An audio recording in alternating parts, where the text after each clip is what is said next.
Hello and welcome to Wineskins, a program that features the lives of the saints and reflections on the Sunday readings, along with information on a variety of topics and issues from a Catholic perspective. I'm Father Jim Korda. Our program is brought to you through the annual Bishop's Appeal, the Catholic Communication Campaign, and St. Paul's Catholic Books and Gifts, a division of the Society of St. Paul. Our interview segment today will feature Father Anthony Schuerger. We will also get a glimpse into the life and times of St. Maximilian Kolbe, along with reflections on the readings for this 19th Sunday in Ordinary Time. That and more on Wineskins. To tell us more about pastoral planning in the Diocese of Youngstown is Pete Schafer. Over the past year, our diocese has been developing a plan to strengthen the presence of the Church within our 6 counties of Northeast Ohio. A plan was necessary to address the realities of lower population in general, lower rates of affiliation and participation among Catholics, and the aging demographics of our priests. After many hours of meetings and consultation with both clergy and laity, the final plan was approved by Bishop Murray at the end of June. The diocese has a website dedicated to the regional plan, which can be accessed through www.doy.org. From there, click on the Pastoral Planning Process banner. There you will find the specific details for each parish and region of the diocese. There are also infographics that show the reality of the situation we face. All of Bishop Murray's letters and updates throughout the planning process are available for you to read and download. As the process of implementation continues, the website will be updated with further information. The plan divides the diocese into 15 geographical regions. Every parish in the diocese is placed in a region, and each region will work together in ministry and administration to better serve God's people. Parishes will collaborate to strengthen current opportunities for worship, formation, and service. An important aspect of this will be reducing the number of Masses celebrated within our parishes and reducing the number of worship sites used on the weekends. This is to address the reality of fewer people coming to Mass, and especially the number of priests who are in full-time ministry nearing or over the age of retirement. The plan estimates there will be about 20 fewer priests in active ministry in the near future. We may have to adjust the time or location of our weekend worship, but with fewer Masses, there is the potential for fuller, more vibrant liturgies. Throughout the next year, priests and lay leaders from each region will continue to meet to discern the details of full implementation, which will occur no later than July 1st, 2020 in all regions.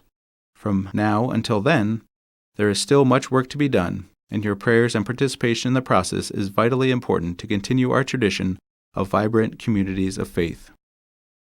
Through all of this change, the collaboration must move beyond Mass times and current ministries to fulfill the full purpose of the vision of the plan.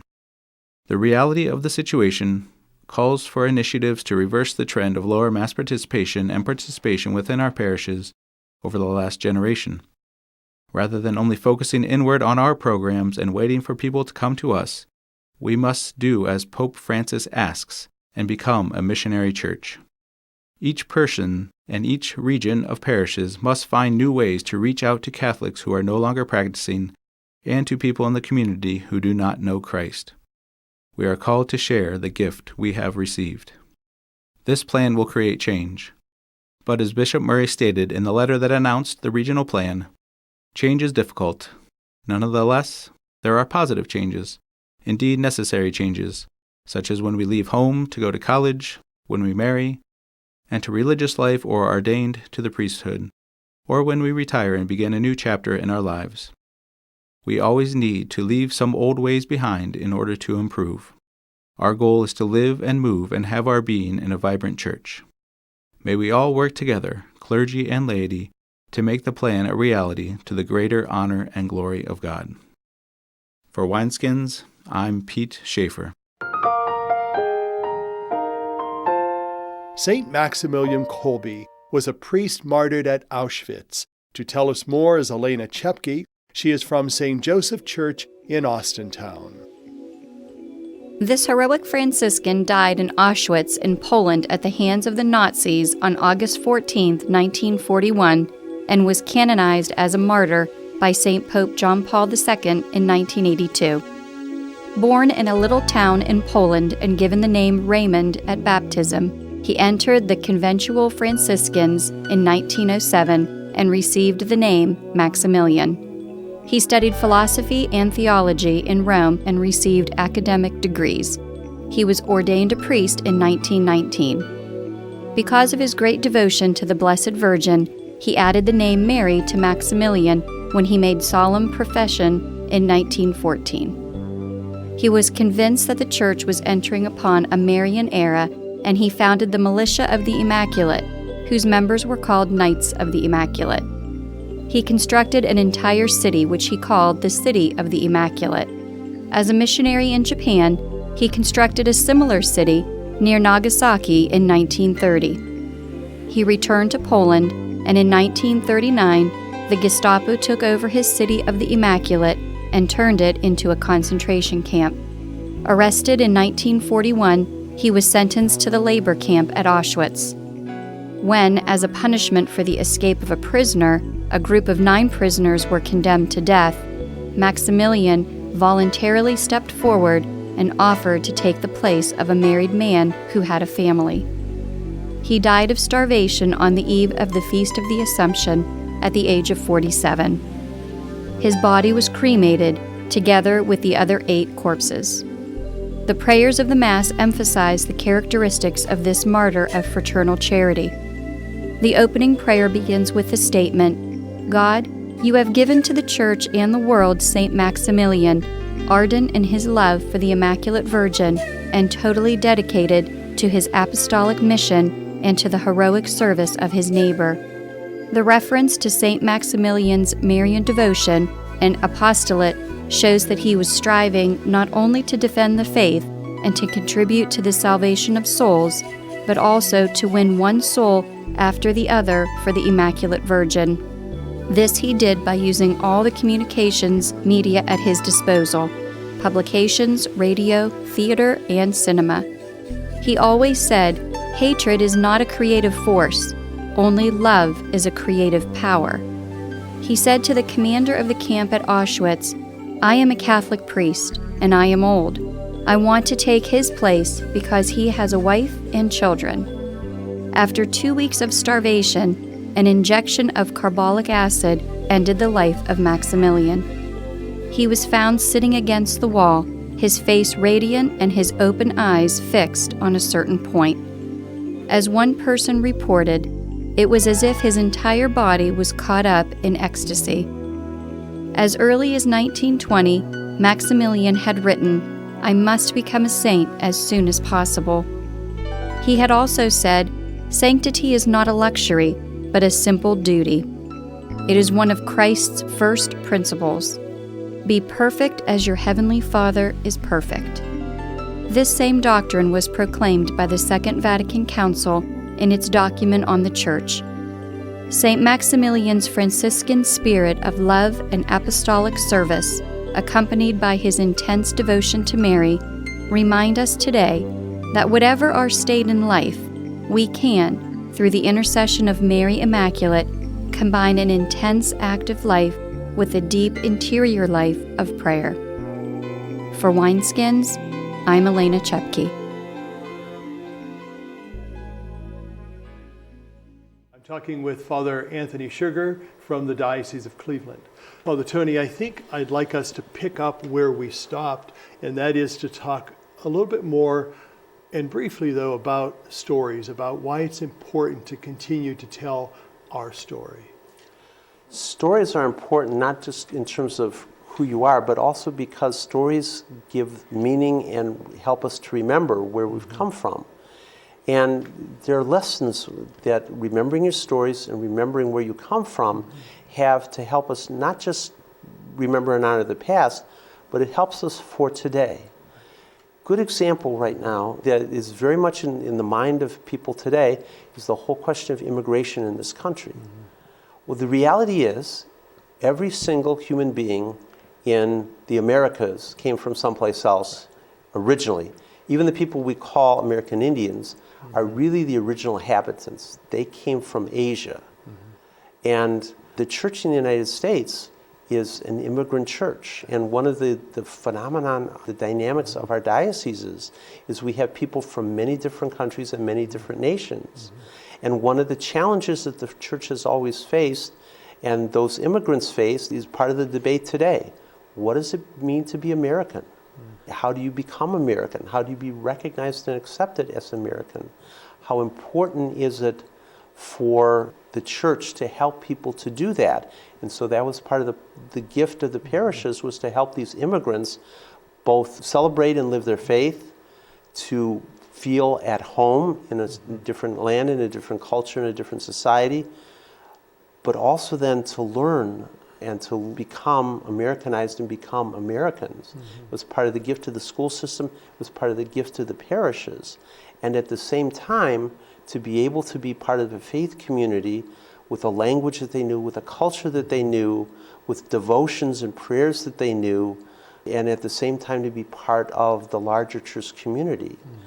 Remembering and knowing that history, I think, can be a help to us as we deal with the very real and very serious questions about immigration and welcoming people and how that process should unfold in the 21st century.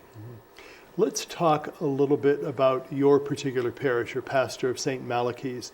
Give us a little background of the parish and some of the wonderful ministries that occur there. St. Malachy is originally an Irish parish, founded in 1865. Irish immigrants. First pastor, Father James Maloney, was there more than 30 years and built up the parish. He himself was an immigrant from Ireland who came to Cleveland, ultimately entered the seminary, was ordained a priest. One of the interesting things about St. Malachy is that the dynamic of migration in the city of Cleveland is basically outward from the city center. And the mother parish of St. Malachy Church is St. Patrick's, which is actually a little bit further west and a little bit further south from where St. Malachy is from. And St. Malachy was a step, in a sense, back towards the center of the city, which is very unusual, for the reason of the needs of the people that were there. And that sense of ministering to the needs of the people who were there really has been the thread throughout the whole history of St. Malachy. And being so near downtown, being around a commercial district, there has been tremendous change in the neighborhood and in the people of that area over the years. And so the ministry of the church has grown and developed over the years. Education was incredibly important to Father Maloney. And so one of the first things they did was start a parochial school. And originally there was a boys' school, ultimately the Damaris brothers taught, and a girls' school, which the Ursuline sisters taught. Ultimately they merged into one school. But then in the early 60s, it was a time with the baby boom, because people were also beginning to leave the city. The actual school population of St. Malachy Church and St. Patrick Church and some of the other urban parish schools was declining. At the same time, there was an influx of newer people into the city, into the inner city, where there was a crying need of education and there was real poverty. And so in the late 1960s, St. Malachy School and St. Patrick's School merged to form Urban Community School, which not only was a merger of parochial schools, but a broadening of the mission. And that's the name for it. So to serve the needs of the urban child, whether Catholic or non-Catholic. Then that continued. Ultimately, another parish, St. Wendelin, became a part of the Urban Community School community, and the schools initially were on the campuses of the parishes, and then a dozen years ago, they built a new modern facility in the area. Another need that St. Malachy had was neighborhood outreach, and so had programs for the children, had programs for the increasing poverty of the people in the area, and there was an opportunity for an adjacent building that was going to be up for sheriff's auction, and the church bid on that, acquired the property, and developed an outreach center that's now St. Malachy Center, which serves the needs of the neighborhood with a particular mission of trying to help people to improve their situation in life. So serves poor people and homeless people, serves children, serves families, with the whole vision of helping them to accepting them where they are and helping them then to grow beyond that. There was another piece of property, there were some row houses that the church acquired. And one of the needs that the church recognized was a need of people who were in fragile health, who were dying, who didn't have anyone to care for them and didn't necessarily have a place to stay. I mean, we had tragic experience of people being found dead in an apartment all by themselves, people being found dead under a bridge, people living out of their car and dealing with terminal illness. And out of that came the recognition of a need of people need to have a home where they can be loved and where they can be cared for. So they created something called Malachi House. It's not a hospice, but it is a home for people who are at the end of their life's journey, who are under hospice care. And so the staff and the many volunteers there become the family, to love them, to care for them, to help them with that final journey. All of that was formed out of St. Malachi, and St. Malachi continues to support those ministries and to be involved in that, while also remaining a church community that continues to meet the needs of the people. Right now, Cleveland is experiencing a tremendous growth in residents in the downtown area, on the near west side and the near east side. And so St. Malachi is trying to then position ourselves to meet the new population of people who are moving in, to recognize and to respond to their pastoral needs, to try and be what we always have been, which is church for the people of our area. Well, Father Tony, thank you so much for sharing your story, for being present, not only as we celebrate as the Diocese of Youngstown our 75 years, but also celebrating our mother diocese and your presence at St. Malachi's. And may God bless you in your ministry there, and may it continue to be fruitful and many, many prosperous years. Thank you. Thank you, and God's blessing for the church in Youngstown and for your continued ministry as well. Thank you. And thank you for being with us. Have a good day, and God be with you. For more information on that topic and other related issues, and to listen to Wineskins, visit the website of the Catholic Diocese of Youngstown at www.doi.org. Stay with us. We'll be right back. I am Marino. Je suis Marino. I am Marino. I believe that we are all connected to each other, and that it is the gift of compassion that unites us and makes us one. It doesn't matter what language, culture, or tradition we come from. We can share compassion wherever we are. Marino, an American Catholic organization of priests and brothers, has been reaching out to those in need for nearly 100 years in 26 countries throughout the world. Marino dedicates 86 cents of every dollar donated to their programs, and with your help, they can do more. Missioners, workers, volunteers, supporters, we are all Marino. I am Marino. Yo soy Marino. I'm Father Mike, and I am Marino. I am Marino. I am Marino. I am Marino. I am Marino. I am Marino. I am Marino. Church World Service believes that being self-reliant is a joy everyone should share. So around the block or around the world, share the joy. Our song today is from the CD entitled I Look for You. It is by Richard Guerra.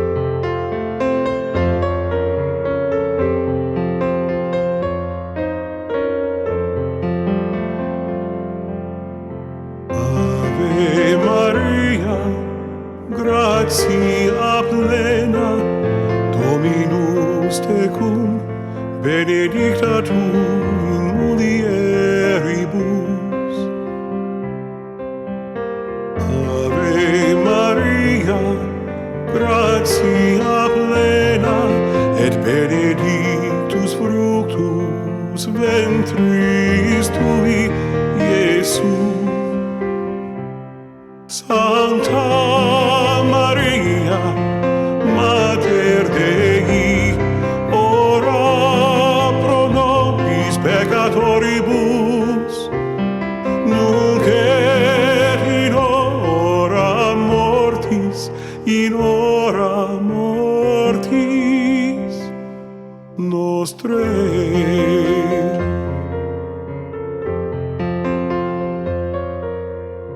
Ave Maria, gratia plena, Dominus tecum, benedicta tu in mulieribus. Ave Maria, gratia plena, et benedictus fructus ventris tui, Iesu. Sancta Maria, Mater Dei, ora pro nobis peccatoribus, nunc et in hora mortis nostrae.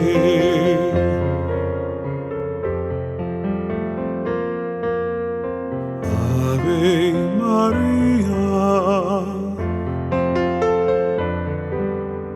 Ave Maria,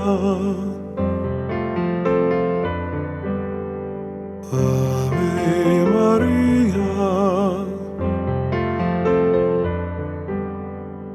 Ave Maria.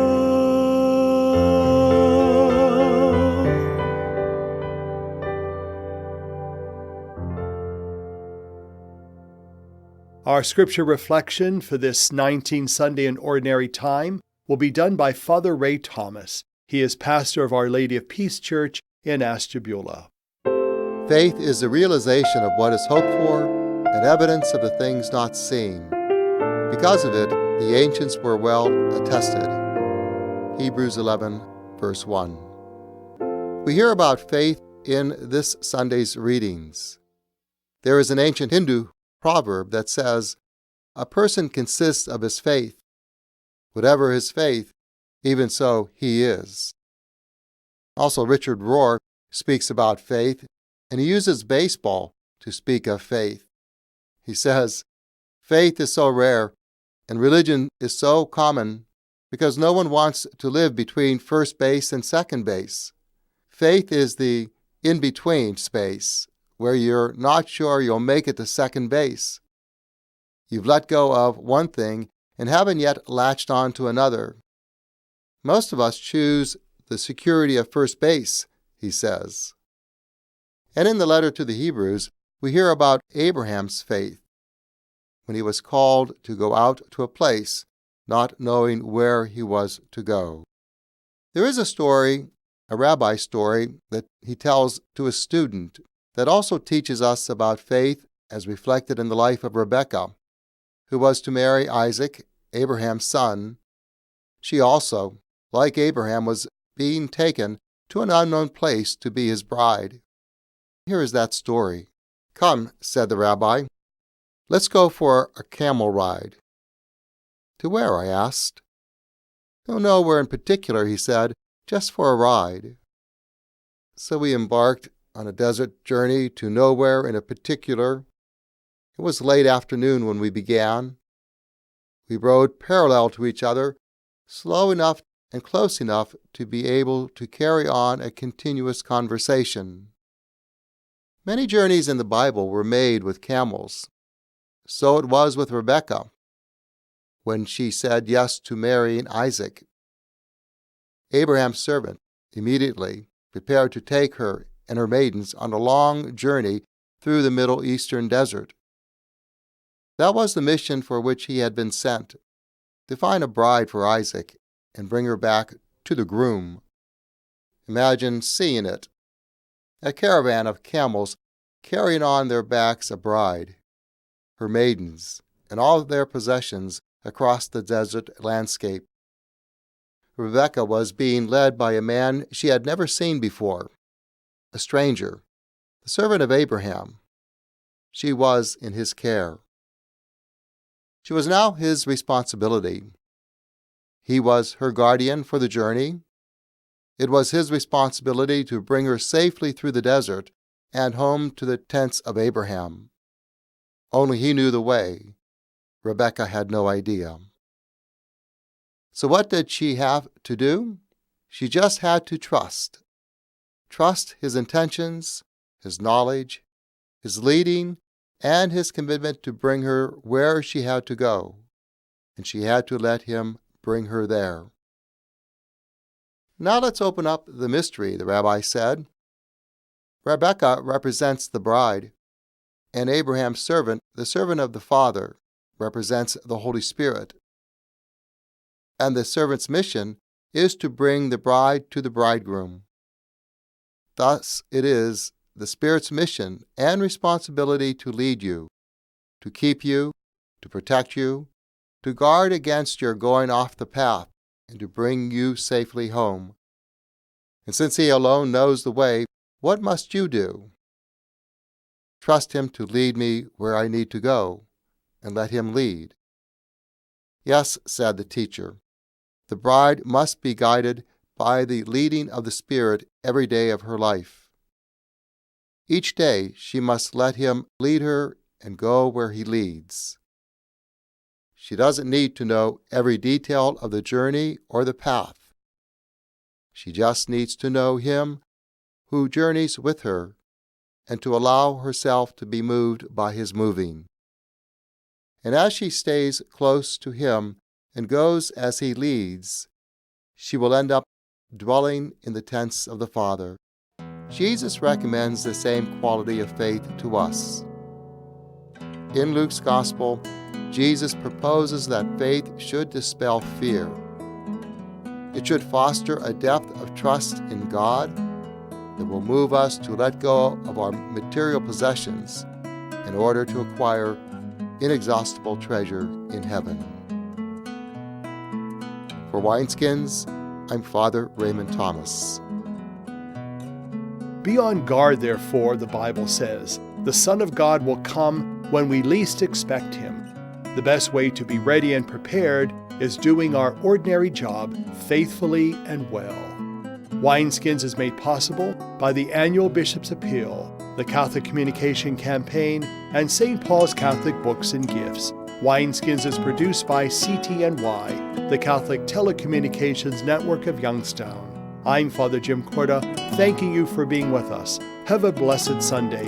May God be with you, and remember that this coming Thursday is a feast of the Assumption of the Blessed Virgin Mary, a holy day of obligation.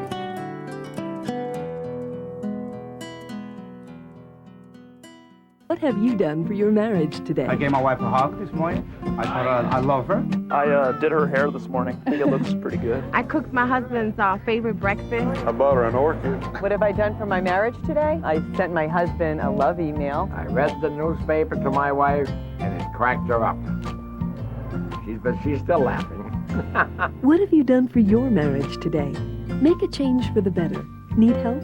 Go to foryourmarriage.org, a message from the Catholic Church. They say America is the land of opportunity, but for some, life isn't so easy.